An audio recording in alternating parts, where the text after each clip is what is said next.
But I'm going to say this to TV audience and the tape audience. You don't understand. I really don't care. You have to get to that point. You have to not care what your mother thinks, what your brothers think, what your sister thinks. I don't care what anybody thinks. God has nearly killed me. I'm going to please Him. I am afraid of Him, and I'm going to do what He says. I don't care what these Baptist preachers around this town think, or the Church of Christ, or the Pentecostals. I'm going to say what needs to be said. Somebody needs to, don't they? It needs to be said. And I know most of you people here wouldn't stand up here and do this. Let me tell you, God had to do something to me to make me do this. He has done some miraculous thing in me. Because when we started this ministry 20 years ago, when we started as a Bible class in my house, I was scared to say some of these things. The first time I ever talked about, the priests of Baal wore tall white pointed hats and white sheets and worshipped a flaming cross on Lady Day in the ancient world. Flaming cross, white sheets, swastika, wheel of the year, all that's on the Klansman, isn't it? Christmas and the Klan come out of the same thing. I keep saying if you're black in America, you celebrate Christmas. There's something wrong with you when you find out the truth. You keep doing it, your head's messed up. I'll start to tell you something. I forgot what it was. Oh, huh? Well, like I said, if you find out the truth about this and you keep doing it, there's something wrong with you. I'm trying to document this year everything I can about this thing being paganism. It's pagan. It's Baal in the Grove. Constantine brought it in the church. They brought it in the church, and like I said, these Visigoths, these are the guys that really kind of got it started. Let me go ahead and give you this, and I'll come back to this other. The Visigoths. The Roman Catholic Church, all of the rituals of the Roman Catholic Church didn't start all at once. Constantine brought all of this into the church in 325. He wanted his own church, 325 A.D. He wanted a church that was a militant church that was run by the state. And that's what he came up with. He was the boss. And he brings in, he's losing the empire to the Visigoths particularly. The Huns are having something to do with it, the Huns and the Vandals, because you've got all of these hordes rampaging across Europe. They're like just a bunch of barbarians. They're just horseback, camping here, camping there, going in and attacking this city, attacking this town. They're like a bunch of wild hooligans, like Geronimo and his clan when they were out here trying to... And Geronimo had a better cause than they did because he was fighting for his homeland. But whenever they were out here just rampaging everywhere, just destroying, burning, and pillaging and raping all over the country, you had the Huns coming over here and the Vandals. And the Visigoths settled. They settled in a place that we call Romania, on the very end of the Black Sea. Up here in what used to be Bulgaria and Yugoslavia, Herzegovina, and all these Balkan states have changed names. This is an old map. And on the very end of that, this is the Danube River, runs into the Black Sea. Well, north of the Danube, the Visigoths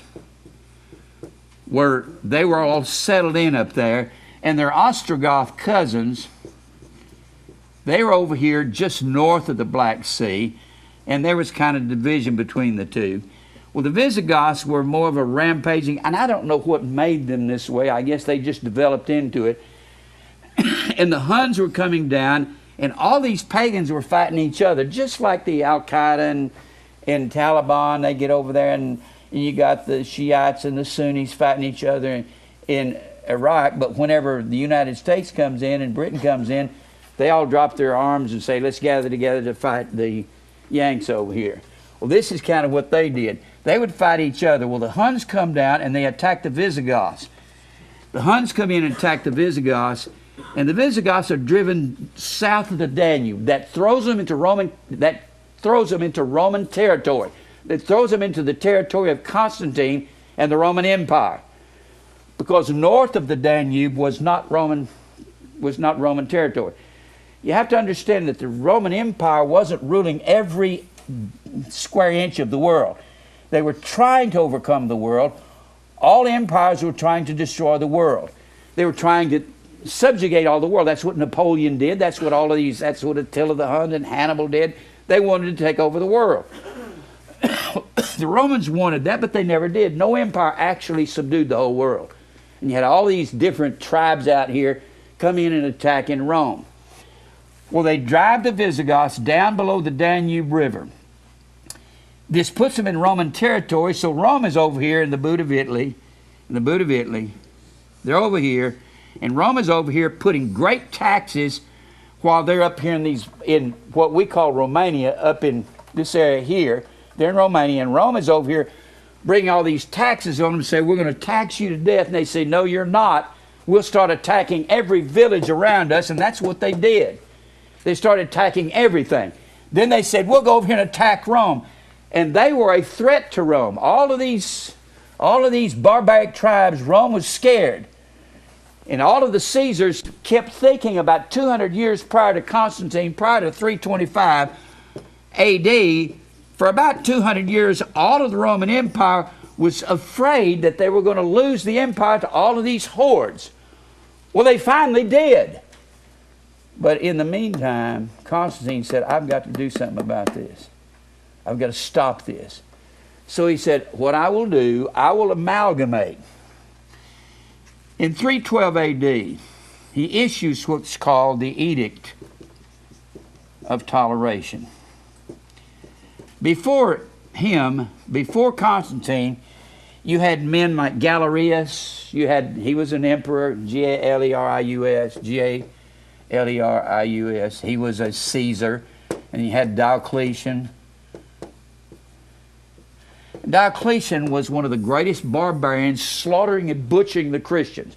And they found this wasn't doing any good because the Christians kept multiplying. The more you killed them, the more they multiplied. So Mr. Constantine says, we've got to do something to stop the Christians from multiplying. We've got to do something to control these Goths and Visigoths and Huns and Vandals and Celts. So he said, we will amalgamate all of this into one system under a monarchy ruler, and it will be a